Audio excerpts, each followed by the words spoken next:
localizar e prender, ainda em situação flagrancial, em razão da perseguição ininterrupta. Após o evento, a Polícia Civil, durante todo o tempo, esteve em busca da localização e condução da pessoa que estava naquele segundo veículo, conforme é visto na filmagem. E na data de hoje conseguimos localizar, prender na cidade de Irituia, município distante aqui da capital, salvo engano, mais de 200 quilômetros. E após a condução, o entendimento jurídico dos servidores que estão na condução, especialmente os que estão na divisão de homicídios, entendemos que caberia uma autuação em flagrante delito pelo duplo homicídio doloso na modalidade dolo eventual, assim como também por lesão corporal grave ou gravíssima, dependendo ainda do laudo. O condutor do veículo trata-se do senhor, 50 anos, 40 anos, ele é motorista de aplicativo, e pela imagem ali é muito claro que este episódio, a Polícia Civil, dentro da sua atribuição, eles tomam todas as medidas legalmente nos cabem, são solicitadas polícias de colocar local, apreender tudo aquilo que estiver relacionado com o fato. O que se percebeu ali que, além de 2 vítimas fatais, nós temos também mais 2 vítimas que estão com lesão corporal grave, ainda hospitalizados. Dentro da avaliação desse trecho do caso, assim que chegou ao nosso conhecimento, foi encaminhado para a nossa divisão de homicídio, até em razão de um veículo que aparece na imagem, se aproximando do carro, possivelmente coletido, ter se evadido do local. A gente precisava dar esclarecimento para a sociedade, para a família, das vítimas, das circunstâncias que o fato ocorreu e fazer uma análise de responsabilidade criminal pelo evento. No dia seguinte, através das nossas investigações, já localizamos o veículo que estava na residência em Águas Lindas, aqui na região metropolitana, em Ananindeua. Estava na casa, agora já confirmada, da pessoa que estava conduzindo o veículo.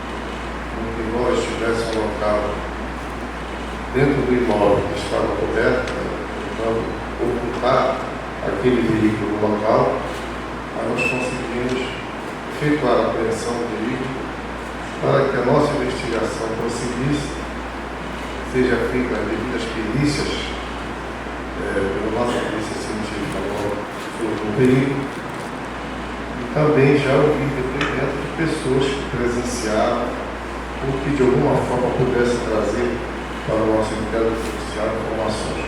Esconde um crime similar a esse, inclusive no mesmo veículo, ou seja, ele é uma pessoa totalmente imprudente, né? Ele já há um fato semelhante a esse no qual ele já é indiciado. Teve algum choque dos dois carros, dos dois veículos, ou isso a perícia ainda não conseguiu? A perícia ainda não chegou a apontar, entretanto o veículo dele não apresenta, né, qualquer batida. A gente percebe pelas imagens que não forneceu os senhores que o policial tentou evitar, o policial podia muito bem ter prosseguido, inclusive batido no carro do condutor, entretanto ele tentou evitar, infelizmente perdeu o controle do veículo vindo a colidir contra o BRT. Até a polícia científica para que fosse feito o exame no preso, posteriormente levassem o preso até ao sistema prisional. Então, isso nos permite a utilização da via expressa do BRT. Nós estávamos em serviço numa viatura caracterizada, os policiais vestiam roupas de policiais, trajavam uniforme policial, né? Isso nos permite a utilização da via expressa do BRT. E como vocês vão poder, já existe uma imagem que foi divulgada, ela é bem afastada do do acidente, mas é possível perceber. Nós conseguimos imagens que são mais próximas, que nós vamos colocar à disposição da imprensa essas imagens, e fica muito nítido a impossibilidade até de uma frenagem por parte do policial, diante de ter sido tão brusca a entrada irregular que o motorista faz de forma totalmente indevida e irregular, e não era um retorno para a pessoa que vinha na direção em que ele estava, mas sim para que houvesse quando o sinal estivesse aberto, a pessoa fizesse na mão que é antagônica dele. Então fica muito nítido ali a impossibilidade até dos colegas realizarem uma frenagem. O senhor pode-se dizer que ele fugiu ao tentar prestar socorro para as vítimas dos policiais?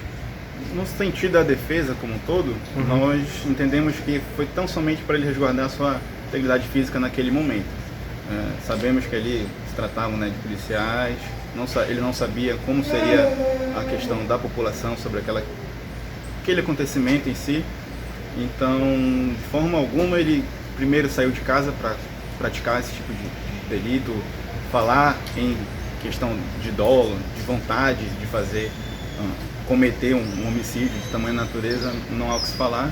Então, naquele momento, se tratando de uma pessoa do povo, uma pessoa humilde, trabalhadora, motorista de Uber, pai de família, ele não soube como reagir primeiramente, e o que ele tentou fazer tão somente resguardar a sua segurança física, a sua integridade física. De forma alguma ele menosprezou aquele acontecimento, aquelas pessoas. Inclusive a defesa estende o que é possível de solidariedade àquelas pessoas e às seus familiares, mas o nosso entender, inclusive na questão jurídica, é que de forma alguma ele se evadiu para não prestar socorro, e sim apenas para resguardar a sua integridade física. Inclusive o tipo penal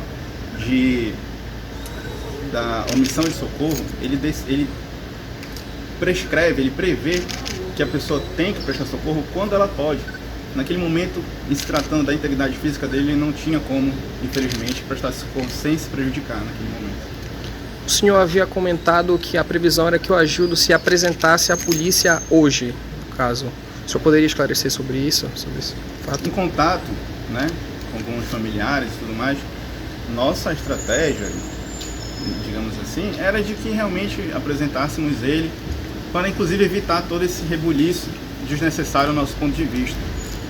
A gente entende o trabalho da polícia, entende o trabalho da imprensa, mas apresentá-lo seria, sem dúvida alguma, a melhor saída, até porque não se trata, como eu disse, de um criminoso, de uma pessoa quanto mais na prática de delitos. Então não tinha por que ele não prestar seu esclarecimento, que foi o que foi feito, mas a defesa, sem dúvida alguma, faria isso de maneira autônoma. O delegado Luiz Xavier chegou a comentar sobre um outro processo criminal que o Agildo estaria respondendo também sobre acidente de trânsito. O que você quer falar sobre esse processo? Bom, na realidade, o fato dele supostamente responder um processo, porque realmente nós não tivemos acesso a essa informação, não diz especificamente que ele teria cometido. Isso também é um outro procedimento que está em apuração, é um processo, enfim, é um procedimento em que vai ser julgado ainda. Então, é realmente leviano nós abordarmos qualquer coisa diferente disso, de realmente não saber a respeito do final do procedimento. Mas do que se trata? Seria uma colisão? Seria... Então, como nós informamos, nós tivemos essa notícia há pouco tempo, não verificamos a situação, nós não verificamos como é que está, em que pé está o procedimento processual, realmente não podemos te informar absolutamente nada relacionado a isso.